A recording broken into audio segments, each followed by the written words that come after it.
आज के इस कार्यक्रम में मेरे साथ उपस्थित हिमाचल प्रदेश के यशस्वी मुख्यमंत्री सम्माननीय जयराम ठाकुर जी, हमारे प्रदेश के जुझारू और कर्मशील अध्यक्ष भाई सुरेश कश्यप जी, बिलासपुर के हमारे सभी विधायकगण और यहाँ आज के कार्यक्रम में उपस्थित सभी हिमाचल प्रदेश के मंत्रीगण, विधायकगण, पार्टी के पदाधिकारी और बिलासपुर और आसपास के एकत्र आए सभी वरिष्ठ कार्यकर्ता बंधु और बिलासपुर की प्रबुद्ध जनता, आज मुझे काफी लंबे समय बाद, या यूं कहें कि कोरोना संक्रमण के पश्चात आज आप सबके बीच में आने का मुझे सौभाग्य मिला। एक लंबा समय गुजर गया, आने की इच्छा बहुत थी, लेकिन कोरोना का संक्रमण और उस कारण से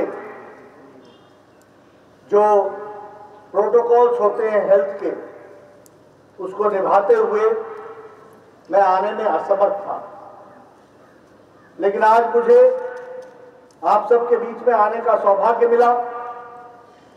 देरी तो जरूर हुई, लेकिन देरी के साथ साथ एक खुशखबरी के साथ मुझे आने का मौका मिला।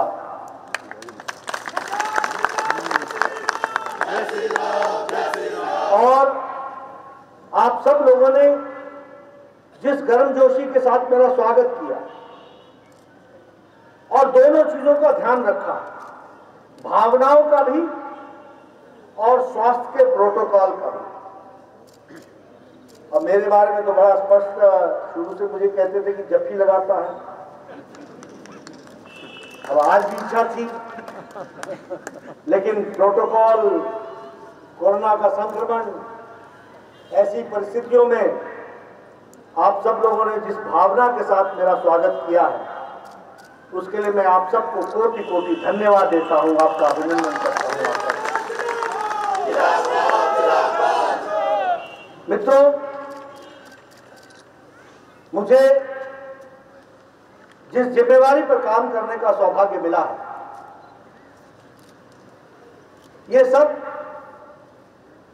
की शुरुआत,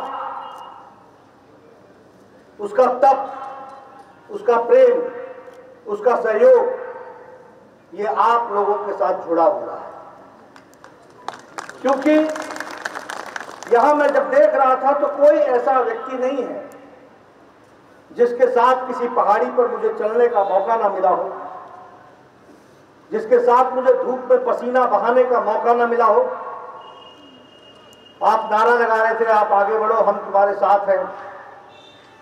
मुझे खुशी तो हुई, लेकिन मैं ये जानता हूं कि आप आज के साथ नहीं हैं, आप उस समय से मेरे साथ हैं। इस बात का मुझे आपको समझना है।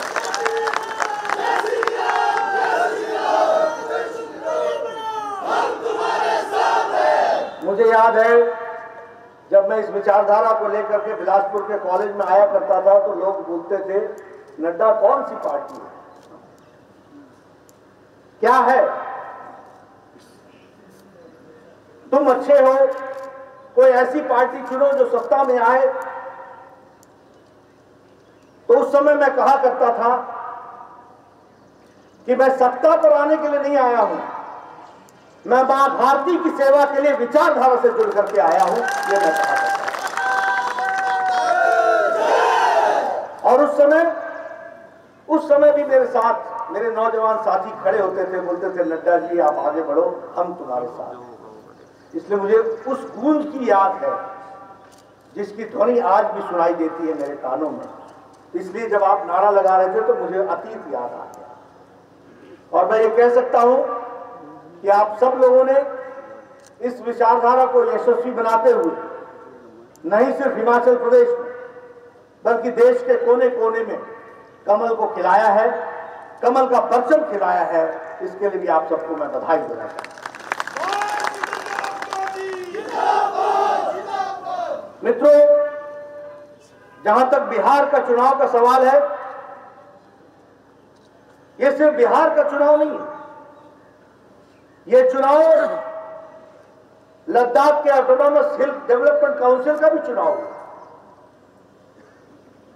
यह कर्नाटक में भी चुनाव हुआ, तेलंगाना में भी चुनाव हुआ, मध्य प्रदेश में भी चुनाव हुआ, उत्तर प्रदेश में भी चुनाव हुआ, गुजरात में भी चुनाव हुआ और मणिपुर में भी चुनाव हुआ। सभी जगह कमल खिला, कमल खिला, कमल खिला। ये हमको समझना है और हमें समझना चाहिए कि किस तरीके से हमारे यशस्वी प्रधानमंत्री जी ने भारत की जनता के दिल जीता। गरीब, पिछड़े हुए, वंचित, शोषित, पीड़ित, उनके घर के चूल्हे को जलाने का इंतजाम किया, उनके आंखों के आंसू को पोंछने का इंतजाम किया, उनके घर में दीप जल सके, 2 वक्त की रोटी की व्यवस्था हो सके और वो भी मजबूत होकर के भारत मां की रक्षा के लिए खड़े हो, इस बात का इंतजाम मोदी जी ने किया है। और इस कारण से जब मैं चुनाव में जाता था और लौट के आता था तो मुझे पत्रकार बंधु मिलते थे, टाइट टाइट। मैं उनसे पूछता था कहां टाइट। मित्रों, जब मैं जाया करता था तो मैं देखता था, हमारी बहनें कहती थी चिंता नहीं, वोट मोदी को है, वोट मोदी जी को। मित्रों, ये छोटी घटना नहीं है।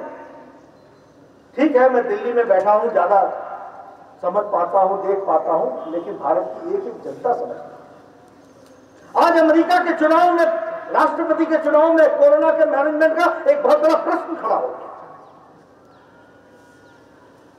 राष्ट्रपति जी को चुनाव में उसके चलते शिकस्त हुई। आज हमारे यूरोप के देश, जो शक्तिशाली देश है, स्वास्थ्य में हमसे अच्छे हैं, उनकी व्यवस्थाएं भी चरमरा गई, लड़खड़ा गई और अपने आप को असहाय महसूस हुआ। लेकिन प्रधानमंत्री मोदी जी ने 130 करोड़ के देश को समय पर बुलंद फैसला लेकर के लॉकडाउन लगा करके देश के 130 करोड़ जनता को बचा लिया। इसको हमको समझना है। और उसमें हालात क्या थे? हमारे पास एक टेस्टिंग लेबोरेटरी थी। हालात क्या थे? हमारे पास एक भी हॉस्पिटल नहीं था। हालात क्या थे? हमारे पास टेस्टिंग फैसिलिटी नहीं थी, वेंटिलेटर की व्यवस्था नहीं थी, पर्सनल प्रोटेक्शन इक्विपमेंट हम विदेश से मंगवाते थे। लेकिन इसी 3 महीने के अंदर मोदी जी ने 1650 हॉस्पिटल डेडिकेटेड कोरोना के लिए खड़े किए, 4.5 लाख बेड खड़े किए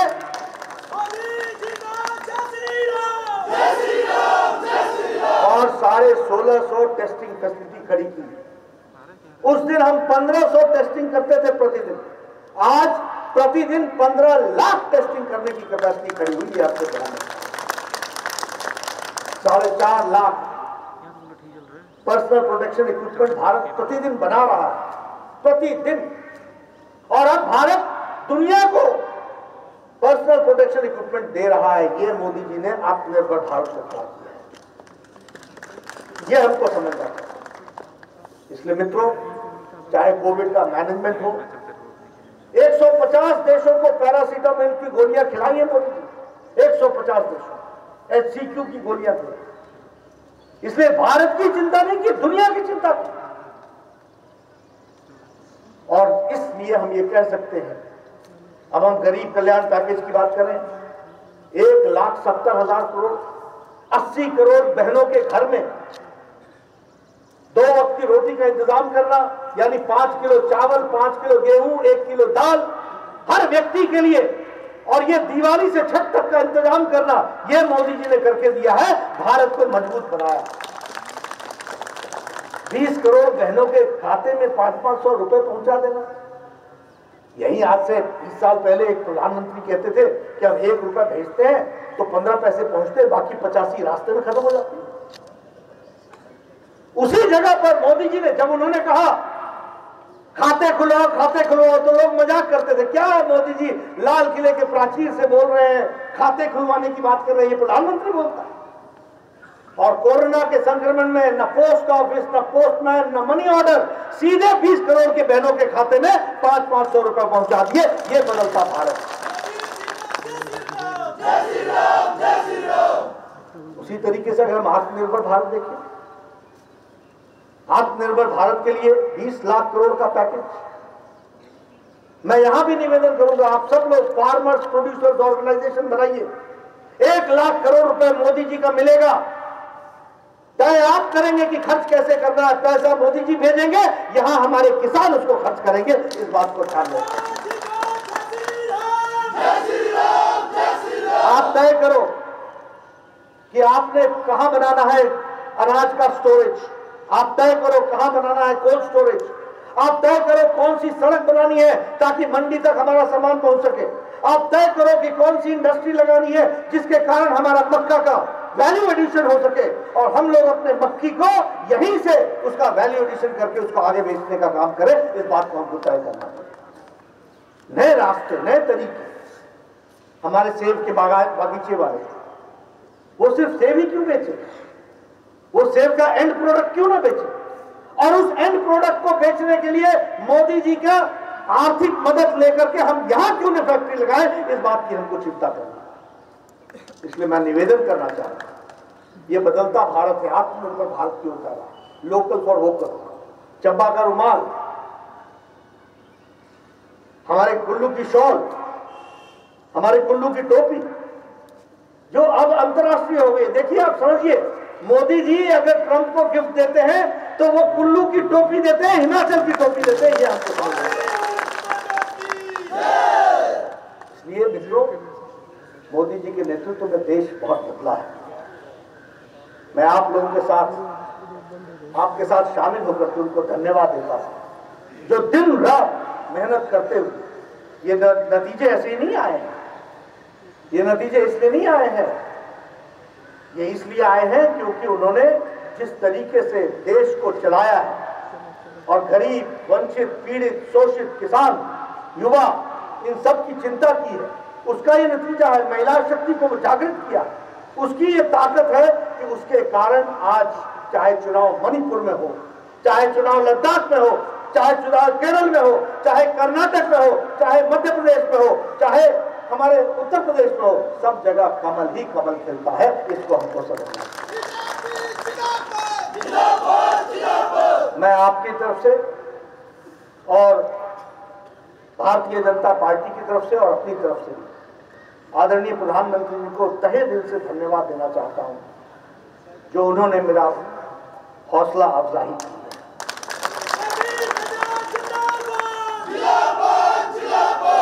दुनिया की महान शख्सियत, देश के सबसे पॉपुलर नेता, लेकिन उन्होंने भी पार्टी को और पार्टी के अध्यक्ष को, सम्मान को उन्होंने जिस तरीके से हम सब के सामने रखा है, हम सब लोग नतमस्तक हैं और हम तहे दिल से उनका धन्यवाद देते हैं, जिन्होंने पार्टी का गौरव बढ़ाया, पार्टी का सम्मान बढ़ाया और उन्होंने संदेश दे दिया कि नेतृत्व के साथ साथ पार्टी के साथ नेतृत्व खड़ा है। और हम इस बात का विश्वास दिलाते हैं कि सरकार के कार्यक्रम के साथ पार्टी कंधे से कंधा मिलाकर के आगे बढ़ेगी और उनकी नीतियों को जमीनी स्तर पर उतारेगी। एक एक लेटर और स्पिरिट में हम उतारेंगे। यही बदलता भारत है और कुछ बदलता वो भारत नहीं। हिमाचल प्रदेश में भी बहुत अच्छे काम हो रहे हैं। जब हम डबल इंजन की सरकार बोलते हैं तो वैसे ही डबल इंजन की सरकार नहीं बोलते। फिर चाहे वो हाईवेज का मामला हो, फिर चाहे वो विकास का मामला हो, फिर चाहे वो all India institute of medical sciences का मामला हो। मैं कई बार बोलता था और मैं अभी भी बोलता हूं, धीर रखो, अधीर मत हो।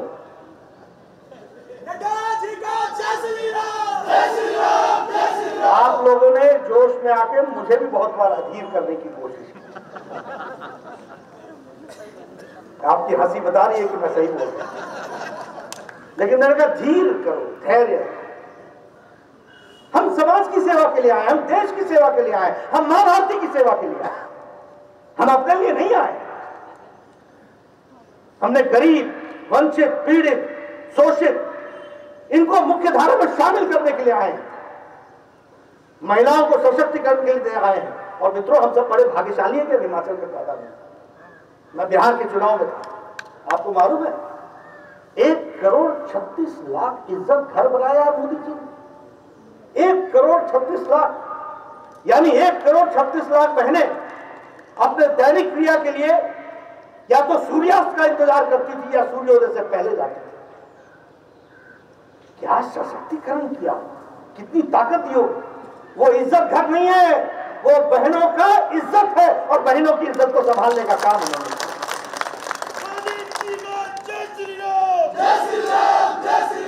इसलिए मित्रों, अब मैं जब धीर और अधीर की बात बोल रहा था, हमारे यहाँ हमारे विपक्ष के लोगों को भी कुछ काम है, उन्होंने भी सुबह सुबह कुछ करना है। कितिया एम्स, कितिया क्या होया, गया किती, गया किती। आजकल कोई नहीं बोलता, आजकल लगड़ा बनने लगड़ा।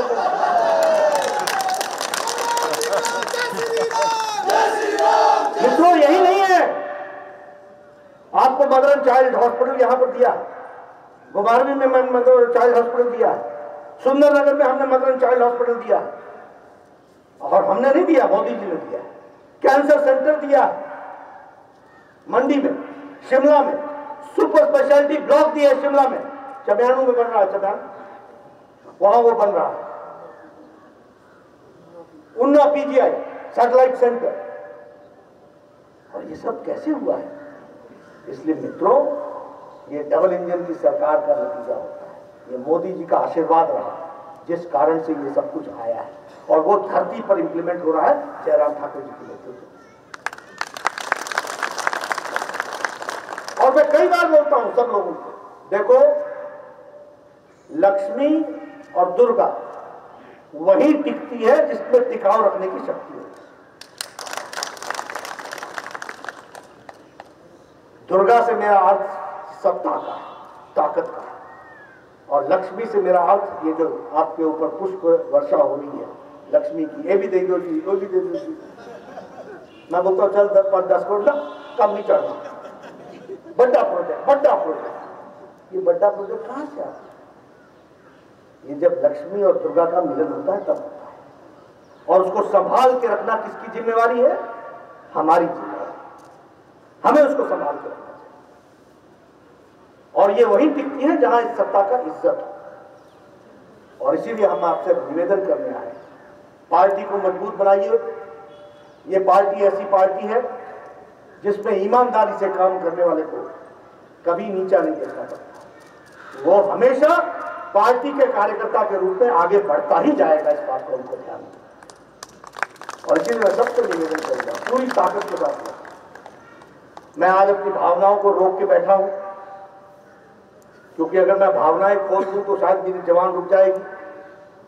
लेकिन मैं इतना जरूर बोलना चाहता हूं कि जब मैं दिल्ली में काम करता हूं या कहीं भी काम करता हूं, तो आपकी शक्लें मेरी आंखों के सामने हमेशा घूमती रहती हैं, जो मुझे ताकत देती है,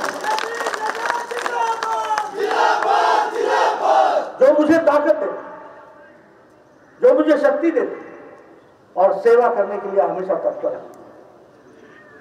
मुझे मालूम है बिहार का चुनाव जब आ रहा था तो आप लोग भी सोच रहे थे कि क्या होगा, क्या होगा, क्या होगा। लेकिन मित्रों, हमारे जिम्मे काम करना है, देना ना देना तो उसके रूप में है। और जब मोदी जी हमारे साथ हों तो किस बात की घबराहट, हम आगे ही बढ़ेंगे, इस बात को हमको ध्यान रखना है। बहुत से विषय हैं जिस पर मैं जरूर चर्चा करना चाहता था, लेकिन आज सिर्फ यहीं पर मैं रुकता हूं और आपके माध्यम से प्रधानमंत्री मोदी जी का धन्यवाद करता हूं, हमारे केंद्रीय नेतृत्व का धन्यवाद करता हूं, भाई राजनाथ जी का धन्यवाद करता हूं, अमित शाह जी का धन्यवाद करता हूं। सब लोगों ने मिलकर के इस चुनाव को इस मुकाम तक पहुंचाया है, जिससे सारे देश में खुशी की लहर उठी है और सारे देश में लोगों ने समझा है कि मोदी जी की नीतियों ने किस तरीके से धरती पर बदलाव लाया है। आगे भी हमको इसी तरीके से काम पे जुटना है। हिमाचल प्रदेश में भी मजबूती आनी है। हिमाचल प्रदेश में भी हम मजबूती से आगे बढ़े। हर एक जगह, हर विधानसभा को हमको मजबूत करना है। देखो, एक बात मैं साफ कह देता हूं, काम करने में हमारा ऑल्टरनेटिव कोई नहीं, कोई हमारा विकल्प नहीं। मोदी जी ने चुनाव की राजनीति की संस्कृति बदल दी। जब मैं बिहार की चर्चा करता हूं ना, तो यही लालू जी आज से 20 साल पहले बोलते थे, तेल पिलाइयन लठिया भांजो, तेल पिलाओ और लाठी भांजो, और ये लाठी की रैली निकालते थे। आप समझो कि बिहार में क्या संदेश देते थे। आज उनके बेटे को भी नौकरी दूंगा, विकास करूंगा। ये मजबूर किसने किया है? ये मोदी जी की राजनीतिक संस्कृति ने मजबूर किया है इसको। इसलिए हमारा एजेंडा विकास है। हमारा एजेंडा विकास के साथ साथ प्रदेश को, देश को एक नई दृष्टि देने का है। मुझे पूरा भरोसा है, और मुझे नहीं, हम सब लोगों को भरोसा है कि जयराम जी के नेतृत्व में हम सब लोग दिन रात मेहनत करके उस आशा आकांक्षाओं को धरती पर उतार करके पूरा करेंगे। इस बात का मैं विश्वास है। आप सब लोग आगे बढ़े। मैं फिर आऊंगा, आपसे मिलूंगा।